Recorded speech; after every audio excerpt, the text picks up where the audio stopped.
Okay, serial numbers.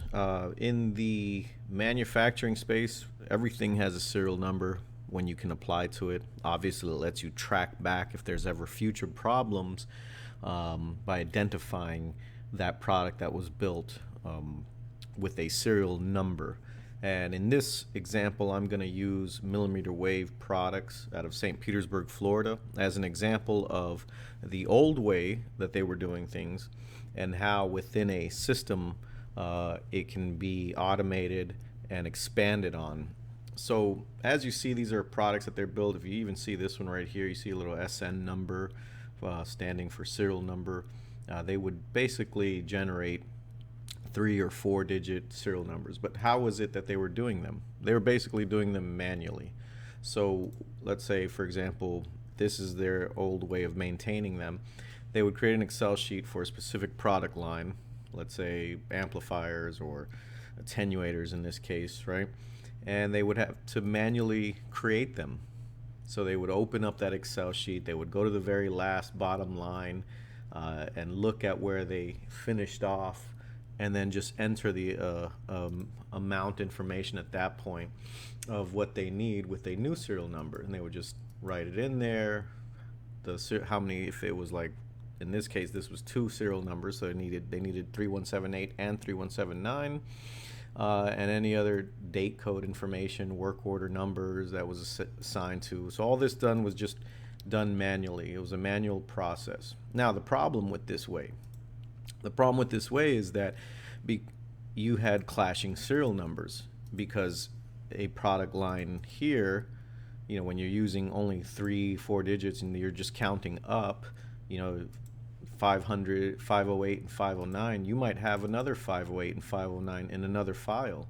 You see what I mean? Or like in this case, the serial number 699 for a 510 attenuator is also one here for a waveguide to coax adapter, 699 to 700. So now you have clashing serial numbers, but they're in different Excel sheets. So the company has been doing it this way for, I don't know, 10, 15, 20 years, but it becomes a mess, becomes an efficiency issue because it's just now manually tracked and you always have to dive into it manually. So what was the solution basically at this point? The solution was to create a new way of generating serial numbers and attaching them to work orders.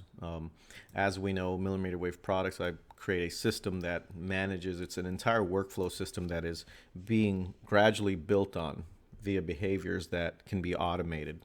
So everything from sales quoting to inventory management, it just keeps growing and growing and growing. So one thing I decided to do was, based off of research and talks with staff, was create a generate serial action button within the product so that when they're ordering products to be built, I can generate the serial numbers right there and then automatically.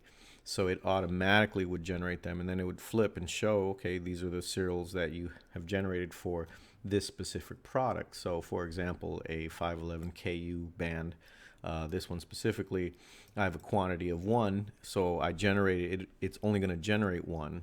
If I have a quantity of 3, it's going to generate 3 serial numbers basically.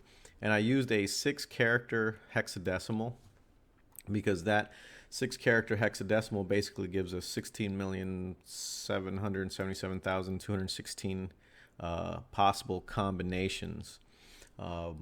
So in other words, it's a lot. And we can generate as many of these as we want. It's automatic. If I need a date code, I can do this. But let's say it went into production 6 months ago, but I need a new date code. So I would just refetch and it'll get this this week's date code essentially. Say I have a reference serial. Sometimes a customer says, hey, I want it to say X, Y, and Z. We can manually change that here associated with that product essentially. So we can do things and any notes along with it.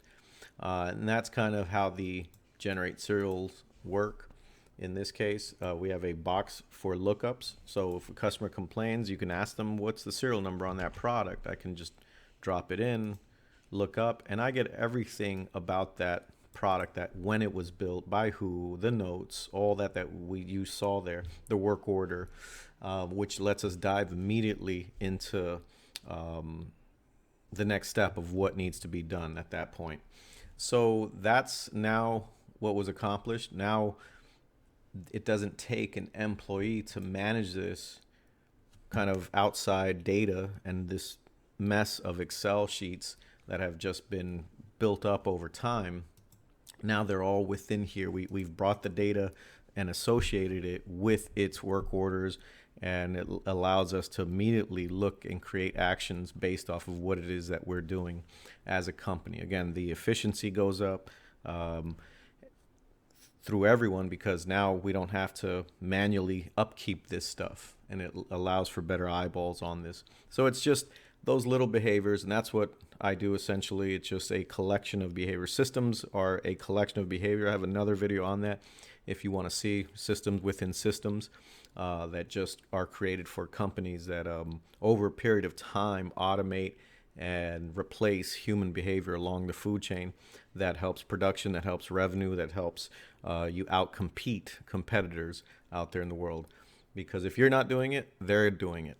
And that's it. Take care, guys. Bye.